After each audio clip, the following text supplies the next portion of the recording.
하나님 우리 아버지와 주 예수 그리스도로부터 은혜와 평강이 여러분에게 있기를 바랍니다. 11월 첫 번째 주일입니다. 매달 첫 주 온가족 예배를 드리면서 요한계시록에 기록된 교회들의 이야기를 살펴보고 있습니다. 오늘은 두아디라 교회 이야기를 함께 살펴보려고 합니다. 여러분의 이해를 돕기 위해서 다시 한번 요한계시록에 기록된 교회의 이야기를 읽는 방법을 말씀드립니다. 첫 번째는 예수님을 어떻게 표현하고 있는가, 이것을 보아야 합니다. 예수님을 표현하는 방식은 예수님께서 그 교회를 어떻게 보고 계시는지 알려주는 것이기 때문입니다. 두 번째는 칭찬과 책망의 내용을 살펴보아야 합니다. 그리고 세 번째, 하나님께서 그 교회에게 하시는 약속을 봐야 합니다. 이 세 가지를 살펴보면 이 교회의 이야기를 통해서 무엇을 말하고자 하는지 알 수 있는 것이죠. 자, 그럼 먼저 예수님을 어떻게 표현하고 있는지 살펴봅니다. 18절입니다. 두아디라 교회 사자에게 편지하노라. 그 눈이 불꽃 같고 그 발이 빛난 주석과 같은 하나님의 아들이 이르시되. 아멘. 다른 편지와 다르게 두아디라 교회에게 보내는 편지에는 예수님을 하나님의 아들이라고 표현하고 있습니다. 예수님이 하나님의 아들인 것을 모르는 교회가 있을까요? 그것은 가장 중요한 믿음의 바탕인데 모르겠냐는 겁니다. 그럼에도 두아디라 교회에는 하나님의 아들이라고 예수님을 표현하고 있습니다. 그리고 예수님을 눈이 불꽃 같고 발이 빛난 주석이라고 묘사를 하고 있습니다. 하나님의 아들, 눈이 불꽃 같고 발이 빛난 주석 같은 분이 예수님입니다. 여러분, 다니엘서 6장에 보면 다니엘의 그 환상에 대한 내용이 나오는데요.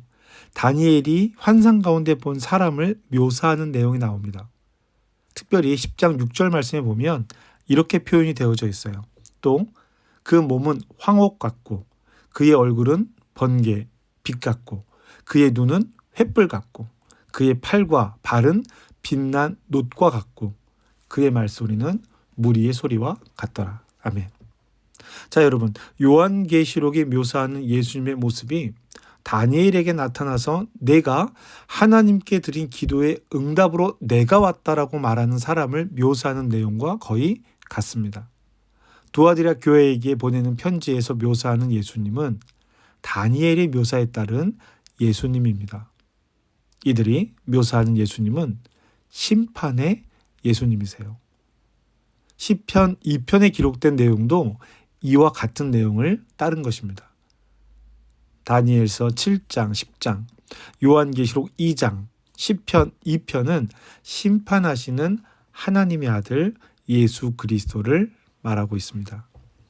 여기서 두아디라에 대해서 먼저 이야기를 하겠습니다. 도시에 대한 이야기예요.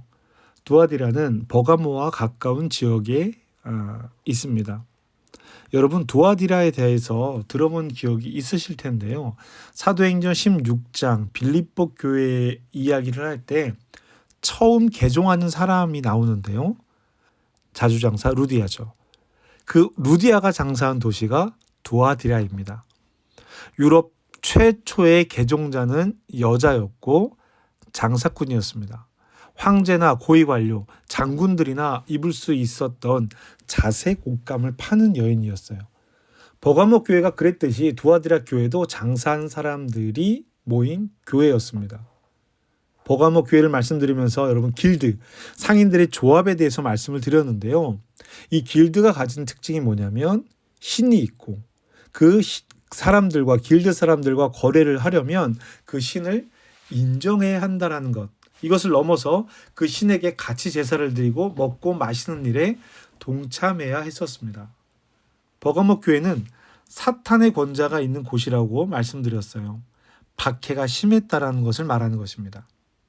버가모 교회는 박해를 견뎠지만 거짓 교사와 니골라당의 가르침이 문제가 되었어요. 현실 타협에 대한 문제입니다. 어쩔 수 없잖아. 먹고 살기 위해서는 그럴 수밖에 없잖아. 사탄의 권자의 핍박도 이겨냈던 버가모는 현실 타협에서 무너졌어요. 두아디라 교회 역시 그렇습니다.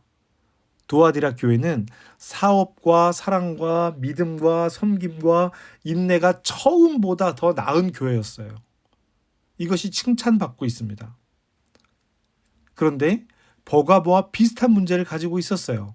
20절 말씀입니다. 그러나 내게 책망할 일이 있노라. 자칭 선지자라는 여자 이세벨을 내가 용납함이니 그가 내 종들을 가르쳐 꿰어 행음하게 하고 우상의 제물을 먹게 하는도다. 믿음의 행위가 더 나아지고 있는 교회, 처음보다 더 나은 교회, 두아디라 교회입니다. 19절의 말씀에 보면 사업이라는 말이 나오는데요. 이것은 돈을 버는 사업이 아닙니다. 이방 세상을 향한 일을 이야기하고 있는 거예요. 사랑과 믿음과 섬김과 인내가 처음보다 더 나아진 교회. 그런데 자칭 선지자라고 하는 이세벨의 이야기를 듣고 있습니다. 그 내용이 무엇입니까? 음란한 행위를 하고 우상의 제물을 먹게 하는 일입니다. 길드가 행하는 종교 행위에 동참하는 것을 말하고 있어요. 두아디라 교회는 버가모 교회처럼 세상의 박해, 사탄의 권자가 준 박해를 받지도 않았습니다. 두아디라 교회의 문제는요, 교회 안에서 시작된 일이에요. 현실 타협입니다. 교회 안에서 잘못 가르치는 사람이 있었는데 그 가르침이 두아디라 교회 성도들의 마음에 든 거예요. 21절 말씀을 보면 회개할 기회를 주었음에도 불구하고 이들은 회개하지 않았습니다. 두아디라 교회는 장사를 하기 위해서 자신들의 마음을 위로하는 이세벨이라는 거짓 선지자의 이야기를 받아들인 거예요. 이제 하나님의 심판의 내용이 나옵니다. 하나님은 큰 환난 가운데 그들을 던지신다고 말합니다. 사망으로 그들의 자녀를 죽이시고 각 사람의 행위대로 갚아주시겠다라고 말씀하세요. 그리고 약속의 말씀을 주시는데 24절 말씀입니다. 두아디라에 남아있어 이 교훈을 받지 아니하고 소위 사탄의 깊은 것을 알지 못하는 너에게 말하노니 다른 짐으로 너희를 지울 것이 없노라. 아멘. 이세벨의 교훈을 따르지 않고 사탄의 교훈을 받아들이지 않는 이들에게 주시는 말씀이라는 뜻입니다. 너희에게 다른 짐을 지워주지 않겠다라고 말씀하세요. 25절에 이들에게 더욱더 강하게 부탁하는 내용이 나옵니다. 25절입니다. 다만 너희에게 있는 것을 내가 올 때까지 굳게 잡으라. 아멘. 에베소 교회는 니골라당의 행위를 미워했다라고 기록하고 있습니다. 버가모 교회는 발락의 가르침을 따른 사람들이 있었지만 사탄의 박해를 이겨냈습니다. 그런데 두아디라 교회에는 이세벨이 꿰어내어라고 표현하고 있습니다. 그 행위를 실제로 따르고 넘어가는 사람들이 있다는 것을 분명하게 말하고 있습니다. 에베소 교회는 처음 사랑을 잃어버렸습니다. 두아디라 교회는 나중이 더 풍성한 교회였습니다. 섬기고 인내하고 믿고 사랑했습니다. 그런데 이세벨의 유혹에 넘어간 것입니다. 고민하고 갈등하는 성도들에게 이세벨이 그럴듯한 대답을 제공한 것이죠. 먹고 살기 위해 죄를 짓는 성도들의 양심을 그럴듯한 말로 마비시키면서 더욱 교회에 충성하고 봉사하게 함으로 마음의 부담을 덜어내려고 했습니다. 더 봉사하면 되지, 더 나누면 되지, 더 사랑하면 되지. 하나님도 그렇게 생각하실 거야. 아마도 이런 방식이었을 것 같습니다. 그것은 지금도 우리에게 일어나는 일이에요. 지금은 구분이 더 명확한 것 같아요. 교회 생활과 직장 생활이 구분되어 있는 것 같습니다. 여러분, 무슨 일을 하든지 그 일에 하나님께서 임재하실 수 있는 일을 행하십시오. 두아디라 교회에게 말씀하신 하나님의 징계는 구약의 방식이에요. 병들게 하고 환난에 던질 것이고 자녀들을 죽이는 방법입니다. 그러면서 내가 올 때까지 너희에게 있는 것을 굳게 잡으라고 말씀하십니다. 자, 여러분, 여기서 다시 앞의 이야기로 돌아가겠습니다. 다니엘의 이야기인데요. 예수님을 표현하는데 다니엘과 비슷한 내용으로 예수님을 표현하고 있습니다. 하나님께서 주시는 벌도 구약의 방식이라고 말씀드렸습니다. 너희에게 있는 것을 굳게 잡으라는 말씀은 사자굴에서도 건지시는 하나님이 계시니 풀무불에서도 견디시게 하시는 하나님이 우리 하나님이시니 세상에 지지 말고 걱정하지 말고 너희가 잡고 있는 것을 굳게 잡으라고 말씀하시는 거예요. 다니엘의 하나님이 우리 하나님임을 선포하고 있는 것입니다. 거짓 선지자 이세벨은 하나님의 일과 세상의 일을 구분하라고 말합니다. 교회는 그러면 안 돼! 그런데 세상 만사 그렇게 되지는 않아. 우리는 우리가 해야 할 일을 해야지. 사업을 그렇게 하면 망해. 직장 생활 그렇게 하는 거 아니야. 이렇게 우리에게 속삭입니다. 여러분, 두아디라 교회에게 주시는 약속의 말씀을 다시 한번 보실까요? 26절인데요. 이기는 자와 끝까지 내 일을 지키는 그에게는 만국을 다스릴 권세를 주리니. 아멘. 다니엘에게 주셨던 축복을 생각해 보십시오. 이기는 자, 내 일을 끝까지 지키는 자, 다니엘의 삶을 정확하게 표현하고 있습니다. 다니엘은 뜻을 정한 후에 한 번도 그 뜻을 꺾지 않았습니다.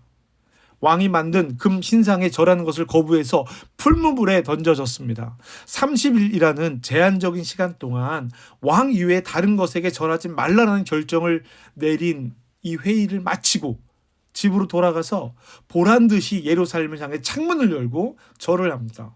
그래서 어떻게 돼요? 사자굴에 던져졌습니다. 그럴듯한 소리에 넘어가지 않으려면 분명한 하나님의 말씀을 알아야 합니다. 깨달아야 합니다. 나중에 더 나아진 두아디라 교회가 거짓 선지자 이세벨의 꼬임에 넘어간 것은 그 말을 듣고 이건 아닌데 라고 판단할 수 있는 말씀의 능력이 없었기 때문이에요. 25절 말씀을 이렇게 다시 한번 읽어보겠습니다. 다만 너희에게 있는 하나님의 말씀을 내가 올 때까지 굳게 잡으라. 아멘. 여러분이 이와 같이 되기를 주님의 이름으로 축복합니다. 여러분에게 말씀이 있기를 주님의 이름으로 축복합니다. 분별할 수 있는 지혜가 말씀으로부터 나오기를 주님의 이름으로 축복합니다. 귀 있는 자는 들을 것입니다. 여러분 귀를 여십시오. 23절 말씀에 주님께서 말씀하십니다. 모든 교회가 나는 사람의 뜻과 마음을 살피는 자인 줄 알지라. 아멘. 여러분, 상황에 따라 마음이 달라지는 것이 아니라 어떠한 환경에서도 마음을 지켜갈 수 있는 그리스도인이 되어야 합니다. 세상은 변하고 가치와 문화는 변해도 그리스도의 말씀은 변함이 없어요. 그렇습니다. 주님은 우리의 마음과 뜻을 살피십니다. 어떠한 시련이 와도 수많은 유혹 속에도 신실하신 주님의 약속을 붙들고 돌아서지 않는 저와 여러분 되시기를 주님의 이름으로 축복합니다. 기도합시다. 하나님, 이세벨의 유혹을 오늘 우리에게도 여전히 유효합니다. 어쩌면 더 강력합니다. 어쩔 수 없잖아라고 우리 스스로가 이세벨이 되기도 합니다. 어쩌면 우리 스스로가 이세벨이 되고 있어요. 주님, 우리를 불쌍히 여겨 주시옵소서. 교회에서는 그러면 안 되지 단호하게 말하면서도 세상에서는 어쩔 수 없는 일이라고 스스로 넘어뜨리기도 합니다. 주님, 주님의 말씀이 우리에게 있기를 간구합니다. 두아디라 교회에게 다니엘을 떠올려 말씀하신 것처럼 오늘 우리에게는 두아디라 교회에게 말씀하신 다니엘을 떠올리게 하시옵소서. 어떠한 시련이 와도 수많은 유혹 속에도 신실하신 주님의 약속 붙들고 돌아서지 않게 우리를 든든히 붙들어 주시옵소서. 다만 너에게 있는 하나님의 말씀을 내가 올 때까지 굳게 잡으라. 이 말씀의 고백이 우리에게 있기를 간구합니다. 주님, 우리를 도와 주시옵소서. 우리를 불쌍히 여겨 주시옵소서. 예수님의 이름으로 기도합니다. 아멘.